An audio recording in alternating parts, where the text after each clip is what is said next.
सच है, कुछ कर्ज कभी नहीं उतारे जा सकते। विवाह के 2 वर्ष हुए थे जब सुहानी गर्भवती होने पर अपने घर पंजाब जा रही थी। पति शहर से बाहर थे। जिस रिश्ते के भाई को स्टेशन ट्रेन में बिठाने को कहा था, वो लेट होती ट्रेन की वजह से रुकने में मूड में नहीं था। इसलिए सामान सहित प्लेटफॉर्म पर बनी बेंच पर बिठाकर चला गया। गाड़ी को 5वें प्लेटफॉर्म पर आना था। गर्भवती सुहानी को 7वां माह चल रहा था। सामान अधिक होने से एक कुली से बात कर ली। बेहद दुबला पतला बुजुर्ग, पेट पालने की व्यवस्था उसकी आंखों में थी। एक याचना के साथ सामान उठाने को आतुर सुहानी ने उसे 15 रुपये में तय कर लिया और टेक लगाकर बैठ गई। तकरीबन 1.5 घंटे बाद गाड़ी आने की घोषणा हुई, लेकिन वो बुजुर्ग कूली कहीं नहीं दिखा। कोई दूसरा कूली भी खाली नजर नहीं आ रहा था। ट्रेन छूटने पर वापस घर जाना भी संभव नहीं था। रात के 12:30 बज चुके थे। सुहानी का मन घबराने लगा। तभी वो बुजुर्ग दूर से भागकर आता हुआ दिखाई दिया। बोला, चिंता न करो बिटिया, हम चढ़ा देंगे। गाड़ी में भागने से उसकी सांस फूल रही थी। उसने लपक कर सामान उठाया और आने का इशारा किया।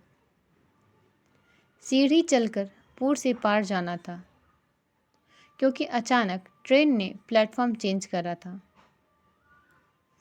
जो अब 9 नंबर पर आ रही थी। वो सांस फूलने से धीरे धीरे चल रहा था और सुहानी भी तेज चलने हालत में ना थी। गाड़ी ने सीटी दे दी। भागकर अपना स्लीपर कोच का डब्बा ढूंढा। डिब्बा प्लेटफॉर्म खत्म होने के बाद इंजन के पास था। वहाँ प्लेटफॉर्म की लाइट भी नहीं थी और वहाँ से चढ़ना भी बहुत मुश्किल था। सुहानी पलटकर उसे आते हुए देख ट्रेन में चढ़ गई। तुरंत ट्रेन रेंगने लगी। कूली अभी दौड़ ही रहा था। हिम्मत करके उसने एक एक सामान रेलगाड़ी के पायदान के पास रख दिया। अब आगे बिल्कुल अंधेरा था।